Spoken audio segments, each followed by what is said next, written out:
So I called up all of my friends who are running legit 6 to 7 figure agencies with at least 4 to 5 years of experience, and I asked them, when should you start up a creative agency? When I had too many opportunities that I could not handle, I can increase my prices, but I can also take a lot of clients. Big companies mostly work with agencies for a big project. What kind of services generate maximum income? AI agents, right? My feed is like filled with people talking about AI agents and YouTube. Video editing, maximum demand. As of this point, long form. Short form is too cluttered. Good social media organic content is very much in demand because everyone can do Instagram today, but no one is able to do it right. And I've compiled a list of important things that you need to know before you open your first creative agency. This video is just on the first principles of opening any agency. This could be for influencer marketing, web designing, whatever it may be, because I have purposefully picked people who have 2 years of experience, 4 years of experience, 5 years of experience. I've called a bunch of different people, I've asked them all kinds of questions, and I've found patterns that were repeating across different agencies. And it's very, very important for you to answer 2 big questions. And I'm not going to give you any cheap dopamine. Most new agency owners ignore the concept that I'm about to explain you because they're always very, very overexcited, which is about practically checking if you're even ready to open an agency and then decide what kind of services you should sell in 2025. Now listen to me very carefully. You should plan to open an agency only if you've become so good that you're not able to cater to the exceeding demand. If you are a freelancer where you are feeling that आपके पास दिन के 10 घंटे से ज़्यादा का काम आ चुका है, which after optimizing you're not able to cater to, then that is the right time for you to, instead of sending the invoice by your first name, you should probably add a studio or a creator or whatever at the end and then start growing from there. Until unless as a creative you cross that 10-hour per day mark, I don't think it's wise for you to start, because then again you will spend more time in managing the people that you've hired rather than actually delivering creative work. As a solo person, as a freelancer, I used to take up like 5 clients a month. है ना, उससे ज़्यादा I can't take, and clients के inquiries बढ़ रहे थे, so I used to increase my prices. Every single month, I used to 3x my prices. Still, each and every client which used to come to me, they used to say yes, regardless of the pricing I used to increase. Then I realized there's a pattern which is forming, that I can increase my prices, but I can also take a lot of clients. So the problem is that I can't do everything on my own, and I need to start delegating and having people who can work with me on that same services which I was providing to them, so that we can cover more people, we can get more revenue, and we can do more business out of it.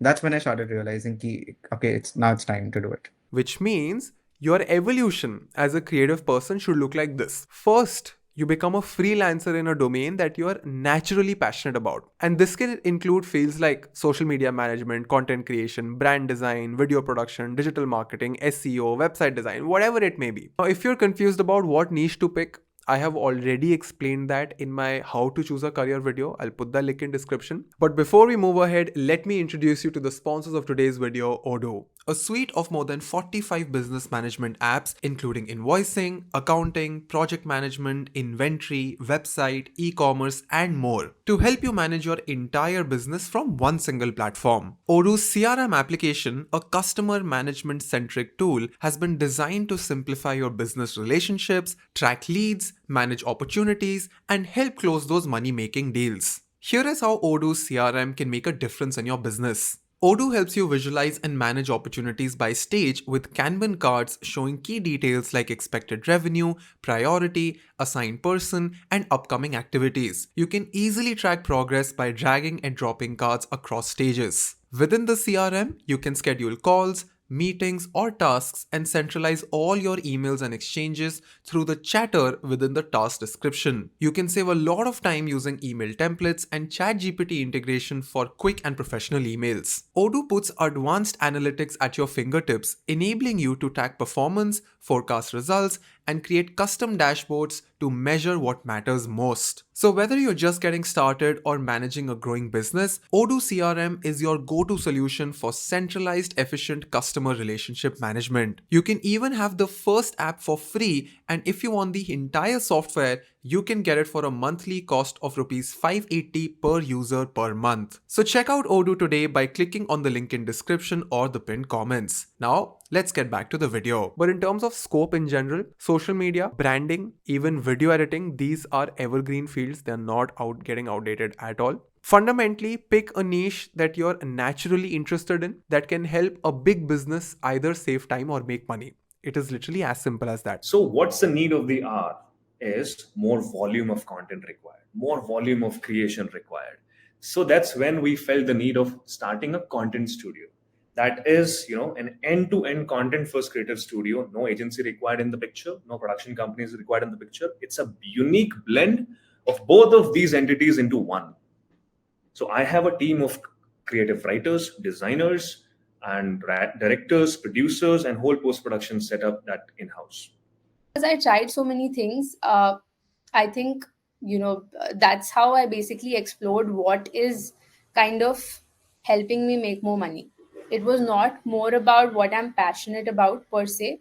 It was more about, okay, fine, I see this gap in the market and I think this particular skill would make me more money. So then I chose that. Now, once you've picked a skill, you need to aim to becoming like a really good freelancer in that skill as an individual person without opening an agency. And you become really, really good only when you learn both the tool and the subject of that skill. Now, if you're a video editor, that includes you picking a very specific niche within video editing and then improving on top of it. We are a video content company, so we primarily specialize in creating video content for brands. We do this in multiple ways. We make ad films for brands. We make YouTube content for brands. So anything to do with video content, we do it for brands. As of this point, long form, short form is too cluttered right now. But if you have understood how to crack long form video editing, then there's going to be a lot of demand, because you know this way better than I do. But long form demand will increase over time a lot, because short form is too cluttered as an industry right now. So you will pick, say, Instagram, short form, infotainment, finance. That is the level of depth you need to have in your niche, right? And you have to become very, very good at what you do. That itself would take 2-3 years. And once you see that, let's just say you are selling one reel at 2,000 rupees and you are working 6 hours every day and you're hustling, and every day of the week, at least 5 days of the week, you are working 5 hours a day and you are selling one reel at 2,000 rupees. That is level 1. You've become very, very good. Level 2 is you increase your rates. Let's suppose that you are pricing your logo at 10K, okay, and you are getting 5 clients who are ready to pay you 10K. Increase your prices, increase it to 20K. Now, if you see that, okay, 4 clients are ready to pay me 20K, increase your prices. So it's like, that's how it works. If people are ready to work with you because you are really good at your services, just keep hyping up with the prices. But again, you have to be in the market standards until and unless you are not providing something very advanced. How I did it, honestly, I charged, say, 10,000 rupees. As soon as like 3 clients said okay to 10,000, I'm like, okay, it's time to charge higher. Then I made it 20,000. Then I made it 30,000. And aise karke, I kept on increasing at how many ever people were saying yes to me. It means that, okay, fine, it's worth it. They're not hesitating. Let me just increase it. So from 2,000 rupees, you increase your rates to say 3,500 per reel. Now, after 3,500 per reel, there is no way a business will easily pay you 4,000 or 5,000 per reel, because the economics never matches. So once you hit the ceiling of the unit economics, then you check if I'm exhausting all of my hours. And if you're making 3,500 rupees for every reel and you're working 5 to 6 hours every single day, this means you have officially cracked the skill and you have enough customers. And now you need to think about working on the business instead of working in the business, right? So that is what everybody says. A lot of creative people, they start working in the business, but eventually you have to build systems, you have to build a team, you have to build a company, you have to build relationships. And that is you working on the business. Someone who is a thinker first, who can think well, and great at management and great at relationships. If you're good at relationships, then you are going to go a very long way, in my opinion. Because again, what does a founder really do, right? He sells, he manages, tells a story, of course, which is tertiary, but majorly CRM. If you can crack all 3 of them, then I feel it has helped us a lot. Another route could be you working for 2 years in another agency. So maybe you are at a full-time job, you're very good at what you do, and now you're thinking, let me just open an agency. Don't do that. Leave the company, get into a good agency, work for them for 2 years, understand how their systems and processes work, take inspiration from them, tell them from day one that this is my plan and I'm working with you just to learn from you. What I would recommend is before starting up, at least try to work in an agency for 2 years. That will give you not just what would you want to build, but what would you not like to build. Because an agency genuinely teaches, it's like an MBA for any creative, is how I would like to put it. They will learn so much by working in an agency than making their own mistakes. So let's say, for example, if someone is a freelancer, just work in an agency for 1.5, 2 years. You will learn everything about how an agency runs. Either you will love it so much that you would want to start it, or you will hate it and you would never want to go back to it. I was personally freelancing, I think, since 8 years now, but as an agency owner, it's only been 1 year. So after 7 years of freelancing experience, you decided to open your own thing. Yeah, and I think that's the best decision I have ever taken. I think I took a lot of time being a freelancer so that I know the craft. Because at the end of the day, as an agency owner, you are the person the client is going to trust most of the time, right? Unless you have a co-founder. In that case, it's a little different. So you need to know the skill and craft. These days, a lot of people jump into being an agency owner without being a freelancer first, which means they have not really polished their skill. And then they're not able to give results. And that is how you sort of understand how this business works, how do you price yourself, and then after 2 years of working in another agency, you start your own thing. But let's just say you are in the first route and your rates have hit a ceiling and you're making a lot of money. The first step you need to do is save money for at least 3 months of your expenses. And on top of that, save at least 3 to 4 lakh rupees extra for paying your upfront salaries and company registration costs, because trust me, there are a lot of hidden expenses. I don't run an agency, but I have an educational company, I have a YouTube production place, and I know the kind of hidden costs that these people and a company has. Your aim as an agency owner is to go from 0 to 1 with the least potential investment you can make. I'll tell you very honestly, A-List started with a budget of 50,000 rupees. That's the only investment I've required. And that investment has majorly gone into my company, like setting up the company in terms of paperwork, filing, etc., my trademark, and my website. That's it. There's no other expenses that were made to kickstart the company. Everything else happened with a lot of connection and hustle. And I think if you're that person, you can literally build a company with 50,000 rupees investment today as well. If a person who's just a creative is starting an agency, don't affect your cash flows. Have at least 3 months of runway for your company before making such investments. So not say what is a runway. If I have to define for anyone, a runway is, if let's say you have 3 employees, you're paying them 90,000, and apart from that overhead is 1.5 lakhs. You should have at least 4.5 lakhs in your bank before making any investment. That 4.5 lakh is your security money. If clients don't come in, if for any reason you get sick, and the team needs to function, that 4.5 lakhs is going to act as the money that is required for your team to sustain. So that safety net is really, really important. And another mistake that people make is they say that this 4.5 lakhs will remain 4.5 lakhs, and then burn, which is 1.5 lakhs, increases from 1.5 lakhs to 5 lakhs. They don't realize that they have to also top up their runway from 4.5 lakhs to 15 lakhs then.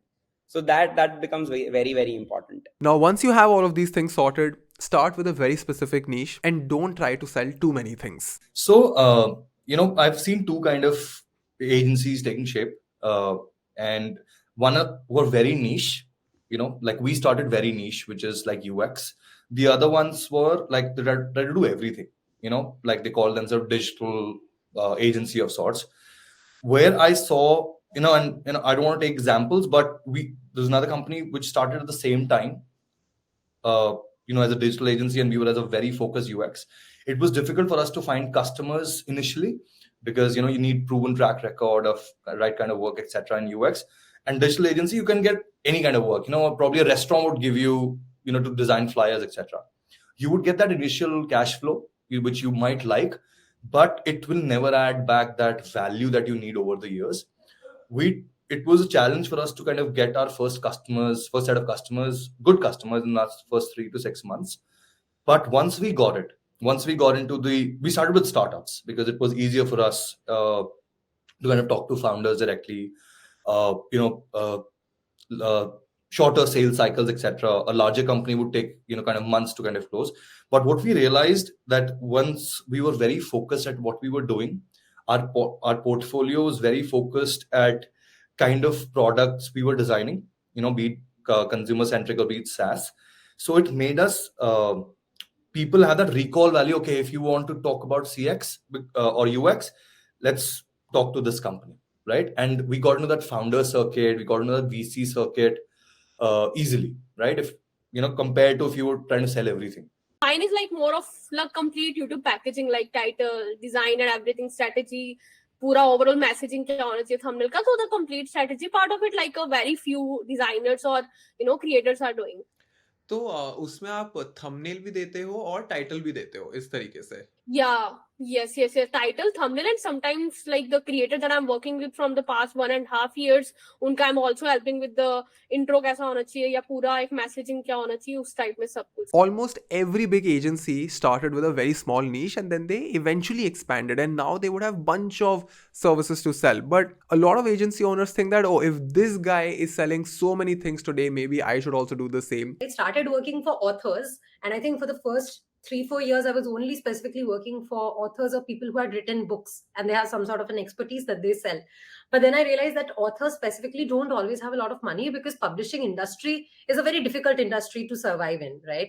So no matter how good a marketer I am, if I'm targeting a market like that, I will always be strapped for money. So then I kind of shifted into the business industry. Then post-COVID, I shifted into the finance industry. Currently, my clients are in finance, business, and fitness, all top 3 niches today to make money. Days have gone where brands are paying for generic stuff. Even if you're a good social media company, you're not going to get that high ticket clients or that respect or that premiumness of the service that you're offering unless you are seen as the expert of what you do. So agencies from day zero need to set out with that mission that this is what I want to do and I want to become an expert here. I want to be the best here. You're looking at them at level 10 while you are at level 1. So you have to gradually grow from level 1 to level 10. And I know the FOMO. I completely get it. I am a very competitive person. I feel a lot of FOMO. I'm always pushing myself. But even I have to remind myself that, bro, like you're competing with people who've been making content for like 3 to 4 years. You've been competing with people who have like teams of 10, 20 people and you just have like 5 people. So it happens with me. Take your time. This is a very, very long run. It just boils down to what are you building for? We are building for a very long term. We are thinking of 100 years. We are delusional, but we are truly thinking of 100 years. So our expectations are just profitable months. We know that we have always made profits. We will continue to make profits. We have sales. We have targets that we chase every month. At the same time, these targets are revenue targets rather than profit targets. Because as an agency, you will always make profit. If you're not making profit, then there's something wrong with your company as a whole. You have to make a profit. It is a cash-rich business. A lot of agency owners that I spoke to, they actually think in years and decades and not even months. A lot of people also ask me how should we get clients, but to be honest, getting your first client should not be a problem because as I said, you should only open an agency when you yourself are overflowing with work. But in case you want to do like an outreach campaign and you want to do like email campaigning, you can always check out my video on cold emailing. Cold emailing is actually not as simple as you might think, and to be honest, cold emailing does not work that much anymore. You have to build a lot of relationships and offline visibility when you start out because it's so difficult to make people trust you. So you have to do something to make sure that you stand out, right? Like something new, something that nobody else has done. In the last 2 years, I've understood that most of our clients and people we have worked with have liked the fact that we are able to understand the emotion that they want to portray through their brand. Yeah, that's I think one of the best ways to do that is to just see who are the industry leaders and interact with them. If you interact with top 5 industry leaders consistently, then it is unlikely that you won't get at least 1 or 2 of them as clients because they would know that you exist. They would look for your help, right? So I was just very emotional with this story. You know what? I love the product. I want to do whatever I can do to help. They said, we have no budget. I said, whatever you can pay, you pay me at the end of the campaign. I want to just work for you. And we did a massive sampling program. So we reached out to about 200 influencers, just sending their products through as a sample kit to try it. I don't know if I sent it to you or not. No, I don't know if I'm you're a connected. very big fan of Yu Sung. I know his story.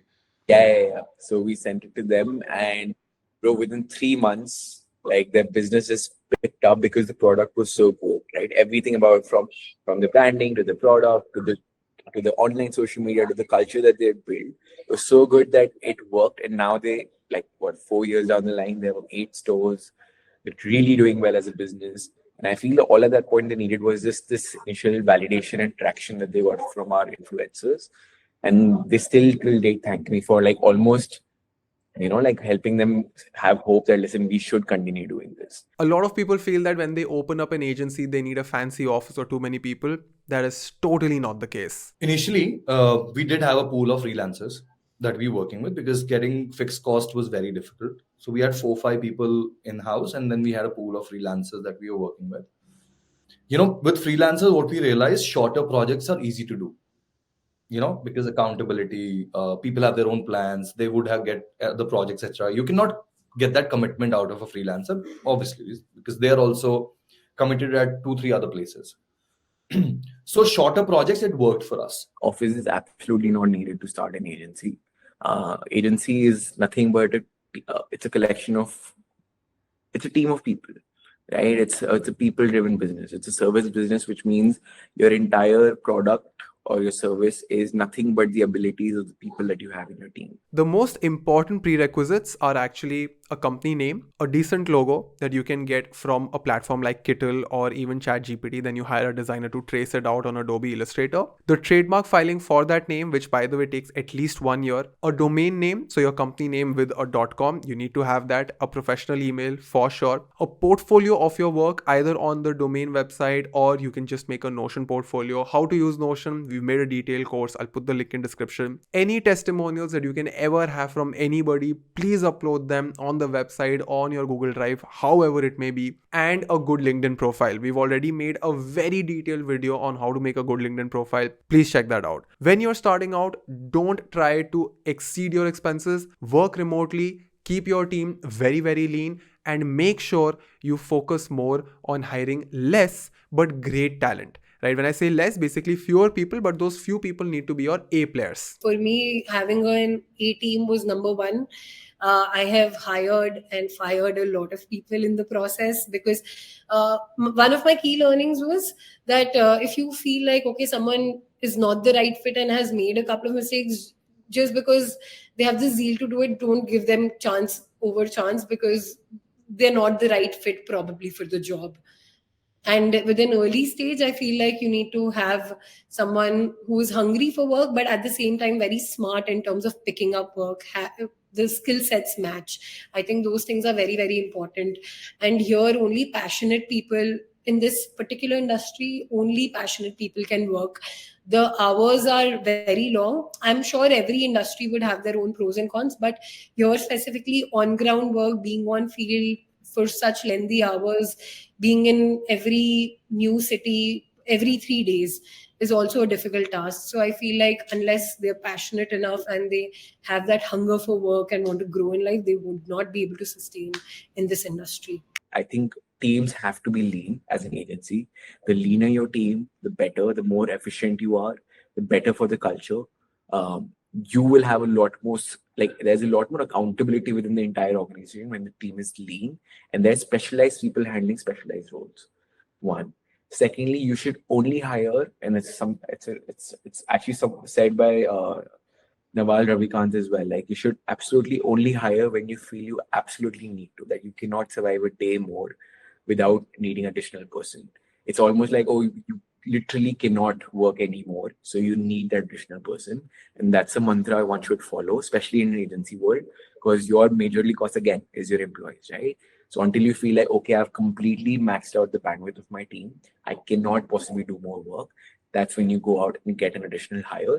But again, hire someone with the vision that, okay, cool, once you've hired them, you will not be able to fire them. This is a long-term, it's a minimum 6-month partnership will have to entail. So be very picky, very selective on who you hire. Again, saying because the agency is the people the team that you have and the people you have. So every single person counts. Focus a lot on building your relationships with your early customers and your core A team. Every single agency owner that I spoke to has specifically mentioned the point about building great relationships. The people you are working with, like what are their problems, what are the things that they want to improve, or where they want to spend less and less time. I've always told my team that focus on retention, not acquisition. Acquisition, I'm there always, but I need you to be able to retain the clients I'm getting you. I can easily get you 20, 30 clients a month, but that's not really sustainable or practical because you lose at least half of that within a month or two because of bad service. Rather, let me acquire you only 2 clients a month, but those 2 clients should stick to you for at least a year. And thankfully, right now, at least half of our clients are working with us for more than a year. One of our clients is working with us for almost 2 years now. So that I think is much more valuable because then the client's ticket price is not $2,000 a month. It's $24,000 a year. So that is when you can make decisions more strongly because you know this client is always going to be there. So you can invest more in your team. You can invest more in your tools. So those give you better judgment of where to put your time, right? Most of our brainstorming sessions happen with all our team members, like all the brains are on deck, right? And that's when like we come up with some of the nicest ideas I have probably ever heard. And then we pitch them, and sometimes they get approved, and we're on our way to making them. And we make them, and then they're just not approved. They don't click, or for whatever reasons, they don't want us to post. And that's when most of our team members like take the hit. But I think how we balance that out as an agency, it helps. Why? Because we sort of have a reasoning behind it. Ki, "Theek hai, bro, like the brand really doesn't want it, and we are here to cater to the brand." And then someone who comes from a position of power, which is say like Vishwas or I, like we can tell them ki yaar matlab ho jata hai, jo bhi hai, we can give them dilasa here, right? That helps. But say if you are freelancing, then it gets very tough because you're the one who's like doing everything from pitching to brainstorming to making it and whatever. And then you are also taking the hit, and then you have to console yourself only and then just do what the client is asking you to do. So that gets a little tough. When there's like a team with you, you can like just rant about it and then move on. You know what's funny? The amazing thing about freelancing is that you earn 100% money, right? Like whatever you earn just comes into your bank account. You don't have to pay salaries, your own boss, there are no working hours, and there's no fixed expenses. In agencies, you have a lot of fixed expenses because you have your monthly payrolls and your subscription costs and your software costs, and sometimes you need to get machines also. You need to deal with companies who will pay you on a 90-day pay cycle, but when you hire people, you have to pay them every 30 days, right? So bunch of things. And this is where understanding of cash flow and accounting comes into the picture. Have very strict contracts and invoices. I've explained all of these things in utmost detail in our basics of freelance invoicing. I had covered brand deal contracts, team management, a lot of those things. I actually covered a lot of Odoo tools as well. I'll share that link in description. So you have to ask yourself, how do I think long term? How do I make sure that I build that trust? And how do I think in like decades and not just like months? A lot of people ask me, will AI affect our work? Trust me, people are still relying on other people to get things done. Of course, creative people and artistic people are using AI to fast track their work. But if you think that AI will replace agencies, that is not going to be the case. In fact, AI will help a lot of new agency builders get up to speed with senior agencies because you can now make such high quality content if you understand AI tools. AI agents are playing a big, like they're gonna be acting like as a big catalyst in whichever agency whoever wants to start across domains, whether it is video, design, website, a dev shop, or whatever for that matter. AI will help you to be a much better creator. It will help you create much better content. So, for example, like these days, I have been using AI very aggressively and learning it a lot, especially for content. So, there are days where I am feeling very, very lazy, and I can just ask AI to make an image for me where I'm holding a cup of tea, and I'll just use that instead of clicking a picture of myself because I'm not always like ready to take a picture.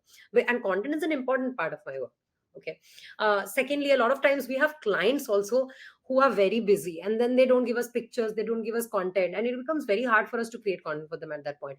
But at that point, I have AI today, so I can create AI generated images of them only, but in a different phase, and that would now help me to make content for them without causing too much friction for them. So try to understand how AI will help you retain your clients, how AI will help you get results for them, right?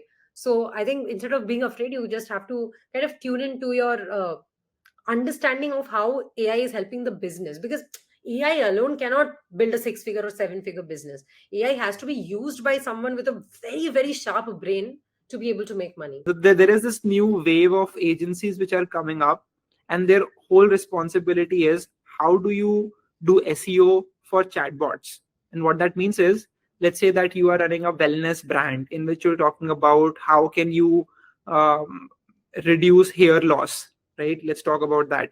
And so your focus should be, if I ask ChatGPT or Perplexity that, how can I reduce the hair loss that I'm having? I'm like a 24-year-old male living here with this condition. How do you optimize your blogs and your website in a way that ChatGPT and Perplexity rank you in the references? That's a very new field. Many companies will benefit from that. People are always asking questions in chatbots rather than going on Google. So that's a obvious step forward. We've made so many free videos on AI tools, including, AI for video editing, AI for product designing, AI for graphic designing, everything. It's literally all for free for students. We're actually coming up with a lot of paid courses on the Cutting Edge School as well, like offline courses and online courses. I will share details about that soon, but I'm very, very excited about it. We'll have weekend classes. We'll also have online classes who cannot come to Delhi. So before ending this video, I just had a checklist for you, because this is just the first video where you can understand how to open your agency and how to decide what to do.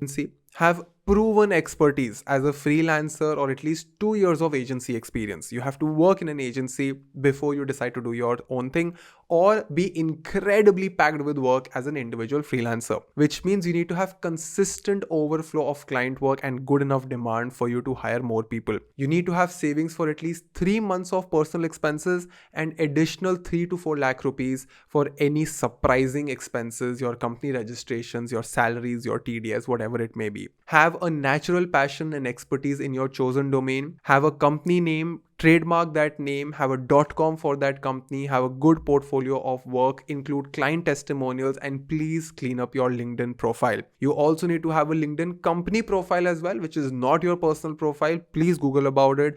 We've also made a YouTube video on it. Start with a smaller niche. This can be social media management, content creation, brand design, video production, digital marketing, SEO, whatever it may be. Even web design in no code is doing very, very well. We have actually created free video editing courses on the YouTube channel, free UX courses on the YouTube channel. We've made multiple roadmaps for freelancers on the channel itself. Lots available for you to learn. You just have to access it. Now, when it comes to like the operations of your company, as I said, please start with a very specific solution for a specific type of customer, and then expand. And start with a remote team, minimize your overheads, maintain a very lean team. Try to get a finance person and an HR person when you go beyond, say, 5 to 6 lakh rupees of revenue per month, and focus on hiring quality over quantity. Try to understand the basics of GST, TDS, invoicing. I've explained all of these things in the project management video where I share the invoicing and freelance contracts. The link is going to be in description. Prioritize relationships within your team members and relationships between you and your customers, and implement very strict contracts, and have leverage in all of your conversations. Have leverage through the relationships with the invoicing team, with the finance team of your clients. Work with people that have some common connects, and build long-term client relationships, even if you have to lose some money in the short term. And they know that, okay, cool, you're one of the few and the experts within the field. These three things combined gives me a very strong negotiation power to begin with. That I have leverage that, listen, I'm not here to just ask you for your money and work with you. Your competitors are working with me, right? So they see you with a certain sort of respect that, okay, cool, they're not just another agency, that I can put my terms and they'll agree to it. And you can extend this leverage to, honestly, the biggest companies in the country. You can go to the top 10 companies in the world, in the country, and still put down your terms and conditions, being like, listen, I know as a company, you're a corporate, you have a fixed payment terms of 60 days, 90 days, but sorry, I don't work that way. I am the expert of this field. There's not other much replacements like I am there. Your competitors have already agreed to my terms of how I want to work. So I am not shifting my terms just because you are that one big company. This is a take it or leave it deal. It comes with a certain sort of negotiation, but the leverage is, oh, yes, you're already expert. You're working with other people. I want to work with you as much as you want to work with me. That is when you get that flexibility of terms and conditions. And I'm very honestly, one of the things I'm proud of is I've gone to these corporates who have those fixed mandates and gotten them to pay 100% advances. And that's completely the credibility, the leverage, and the skill that we've built over time. That's one. Second is relationships. I think agency is a very relationship-driven business. It's not as transactional as one thinks. Even if you think it's a transactional model, you will not survive long. Completely relationship built. So learn to build relationship with the key decision makers, including an accountant. Sometimes you need to know the accountant of a big company on a very personal level and have a good bond, so you can call them and be like, listen, a payment's due, can you get it done today? And just because the relationship you might have with that person, even if the company structure doesn't allow for it, even if the payment terms on paper might be 30 days, if you have a relationship with the key decision makers and you've built that leverage, you will get away with things a lot quicker. Your things will be put on top of the pile and you will be taken as first priority. So that is a relationship driven skill that you need to learn to build leverage. And you also need to identify who are the decision makers here. Is it the founder? Is it the marketing director? Is it the finance bookkeeper? Is it the lawyer? In different companies, there's different people. So know who they are and remember to have a good relationship and bond with them, because in the end, when it comes to it, they are the ones who are going to approve and sign off your checks. To be honest, this entire subject has a lot of nuances, a lot of points. We will have upcoming videos. But let me know, the second video that I wanted to make after this how wala part is that we will now understand how exactly do you plan your agency, what kind of services do you sell, and what should be the pricing of those services. Like, what do you decide what to sell and who to sell and how to pitch it. Like, if you're making a proposal, how do you package your services? How do you create a bundle? Like those kind of things. It will take some time, but if this video does not hit 500 comments, I will not make the next video because it just doesn't make sense. Like, organizing all of these interviews takes so much of effort. My friends have worked so hard. They've taken out time for this. So I would really appreciate if you would put in a comment with your detailed feedback, like this video. Watch this video till the end. I think you are at the end. So what am I saying? And we have these very cute stickers that we have. As you can see, it says be remarkable. I think it's getting blurred out. And then we have these metallic stickers as well. So I will shortlist some good comments from the comment section and do post about it on LinkedIn as well. And like always, whenever you post on LinkedIn, you have to copy the URL and email it to us on giveaway@anshmara.com. All the giveaway details are in the description. So I would love to send you these stickers. Make sure you comment, post about it on LinkedIn and share us the link to your post. And yes, I hope that you're taking care of your mind and body. This is your dost Ansh Mehra signing out. If you enjoyed this video, then do check out this video of the same series. I am sure that it will help you even more.